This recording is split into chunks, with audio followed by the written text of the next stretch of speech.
हमारे पिता परमात्मा जो दया के सागर हैं, कृपा निधान हैं, सुख के सागर हैं, दुख हरता सुख करता है, वो हम बच्चों को आकर के पुरुषोत्तम संगम युग पर ऐसी पढ़ाई पढ़ाते हैं जो युग युगांतर के लिए हम सुखी बन जाते हैं।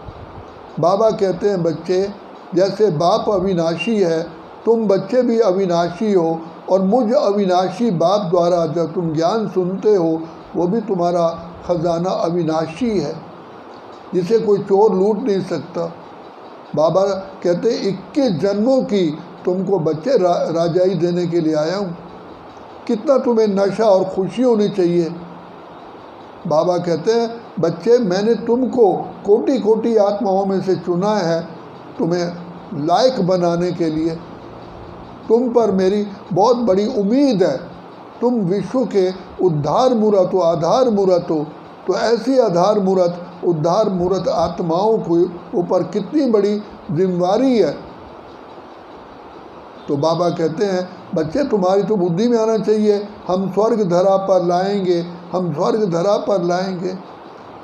एक दुनिया का पुराना गीत बना हुआ है, नई उम्र की कलियां तुमको देख रही दुनिया सारी, घर घर को तुम्हें स्वर्ग बनाना तुम पे है बड़ी जिम्मेवारी। तो बाबा कहते हैं बच्चे, मैंने तुम्हारे कंधों पर इस सारी कलयुगी पर्वत को उठाने की जिम्मेवारी दी है।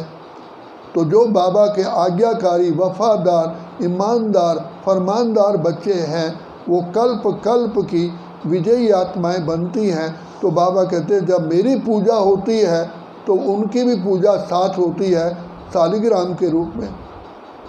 और अलग से भी तुम आत्माएं जो माया जीत, प्रकृति जीत, विश्व जीत बनती हो, तुम्हारी अलग से भी पूजा होती है, तुम्हारी डबल पूजा होती है, मेरी सिंगल पूजा होती है।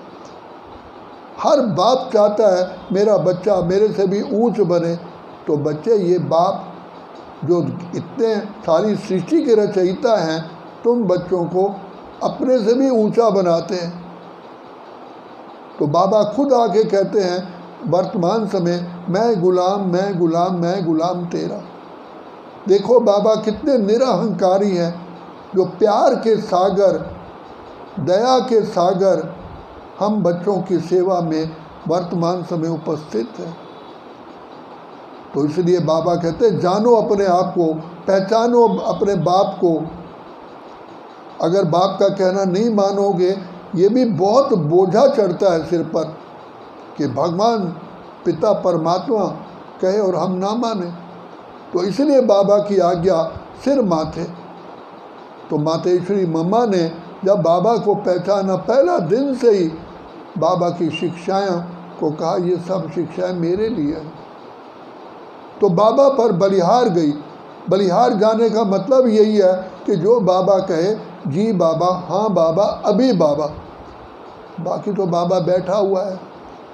सारे संसार के सुख हमें वारी हम पर कुर्बान करते हैं। तो इसलिए श्री कृष्ण के मुख में दिखाया, वो मुंह खोला तो सारे सृष्टि का गोला उनके मुख में था।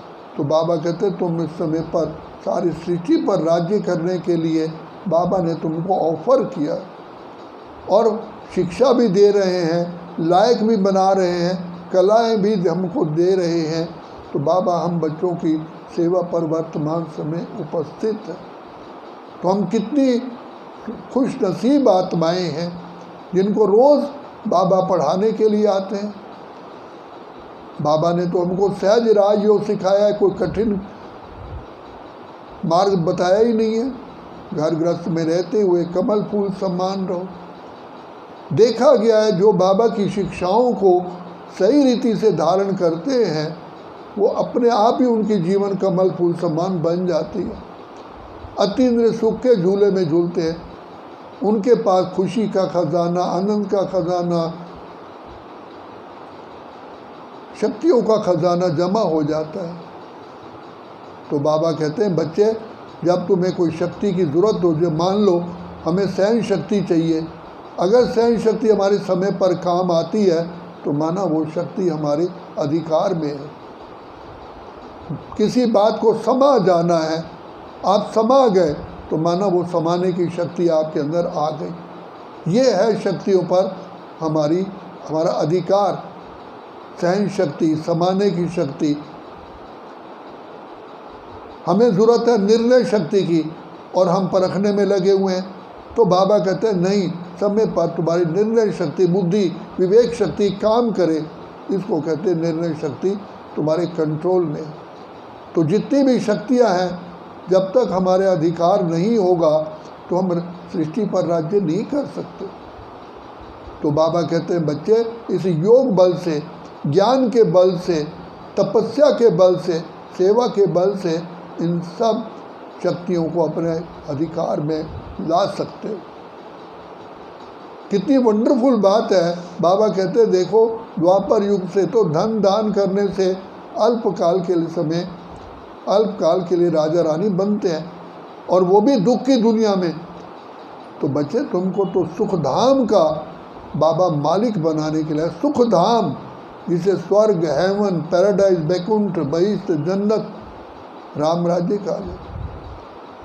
तो ऐसा भाग्य का चांस केवल अभी ही मिलता है। इसलिए बाबा कहते हैं समय का लाभ उठाओ।